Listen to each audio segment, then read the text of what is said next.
அருமையானவர்களே, இந்த நாளிலும் ஆண்டுடைய வார்த்தை நான் இடத்திலே கொண்டு வருகிறேன்.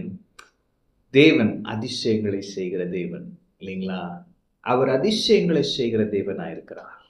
ஒரு ரெஃபரன்ஸை கொடுத்து ஒரு வசனம் சொல்றாரு பாருங்களேன். மீகா 7:15 நீ எகிப்து தேசத்திலிருந்து புறப்பட்ட நாளில் நடந்தது போலவே உன்னை அதிசயங்களை காண பண்ணுவேன். அப்ப ஜனங்களுக்கு சொல்றாரு, என்ன சொல்றாரு?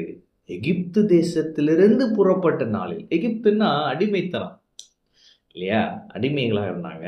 அதை நினைவு கூர்ந்து சொல்றார், அப்ப நீ வெளியே வந்தப்போ ஒரு அதிசயமா பல காரியங்களை செய்தேனே, அது போல உன்னை அதிசயங்களை காண பண்ணுவேன். ஆமென்.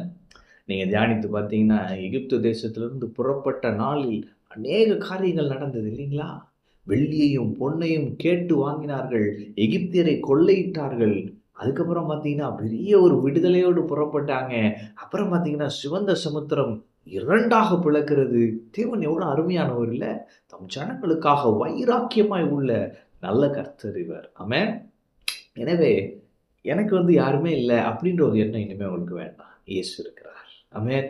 உங்களுக்காக எல்லாவற்றையும் செய்து முடித்த இயேசு உங்களோடு இருக்கிறார். அவர் உங்களுக்காகவே இருக்கிறார். நீங்கள் தனியாக இல்லை. ஆமென். எனவே அவர் உங்களுக்கு சொல்லுகிறார், நான் உன் வாழ்க்கையிலே அதிசயங்களை காண பண்ணுவேன். ஆமென். அதிசயங்களை காண பண்ணுவார். நீங்க அதிசயங்களை பார்ப்பீங்க, அற்புதங்களை அனுபவிப்பீங்க. என்னடா எனக்கா அப்படி நடக்குது? கர்த்தர் எனக்கு இப்படி செய்துட்டாரே, நான் நம்பவே இல்லையே, நான் விசுவாசித்தேன், ஆனால் சோர்ந்து போய்விட்டேன். ஆனால் கர்த்தர் உண்மை உள்ளவர், அவர் எனக்கு அற்புதம் செய்தாரே. நீங்க சொல்ல போறீங்க, உங்களை அதிசயங்களை காண பண்ணுவார். நீங்கள் அதிசயங்களை காண்பீர்கள், அதிசயங்களை அனுபவிப்பீர்கள். நான் சொல்லுகிறேன், இதுவரை அனுபவித்திராத பல நன்மைகளை உங்களுக்கு நான் வைத்திருக்கிறார். இதிலும் பெரிதானவைகளை காணும்படியாய் கர்த்தர் செய்வார். அதிசயங்களின் தேவன் உங்களை அதிசயங்களை காண பண்ணுவார். பல நன்மைகளை உங்களுக்காக வைத்திருக்கிறார். சோர்ந்து போகாதீங்க. கர்த்தர் கிரியை செய்து கொண்டிருக்கிறார்.